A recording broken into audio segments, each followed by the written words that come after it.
the roots for all, pan and omni.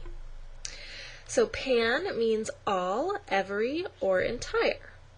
One mnemonic you can use is if something is pan, it's everywhere, it's pervading all nations. So for example, you can think about a panorama, which is an unobstructed view extending in all directions. If you're looking at a panorama, you can see everything all around you. Omni, same meaning, all or every.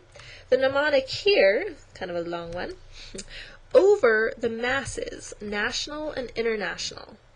So an omnivore is, we've seen var, we know it means eat.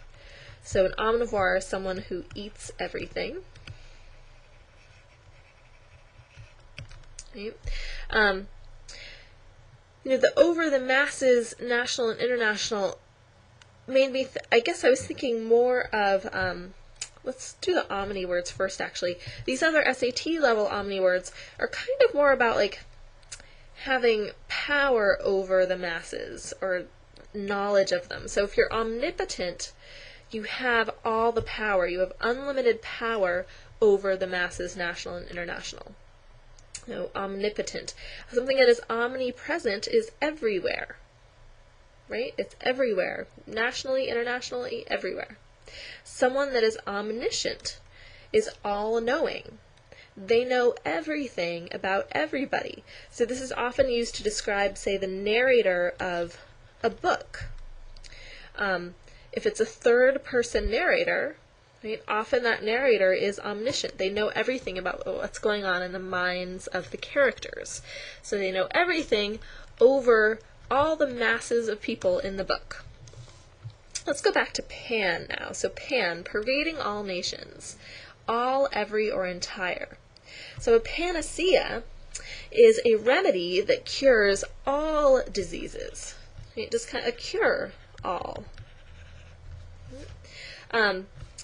So some people might say when you have a cold, like the panacea that would work for everybody would be, some warm chicken soup and orange juice and lying in bed, or something like that.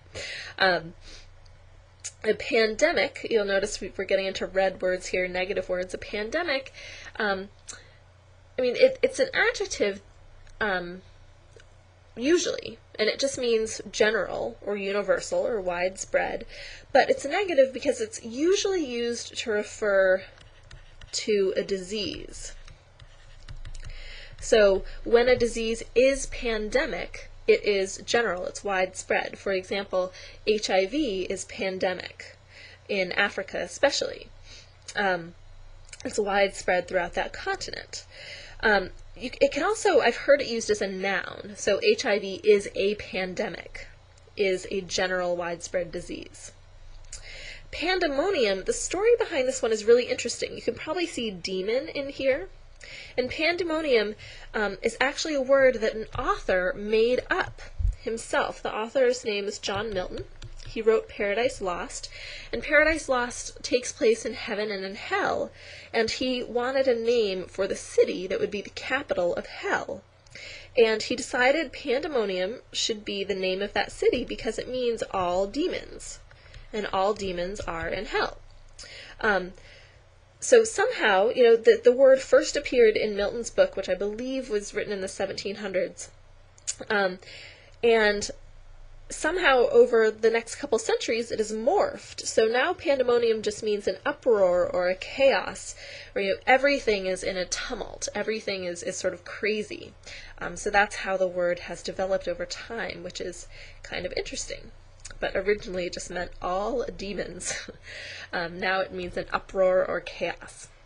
Right, so those are some pan and omni words for you to kind of help you remember what pan and omni mean when you run into them in the future.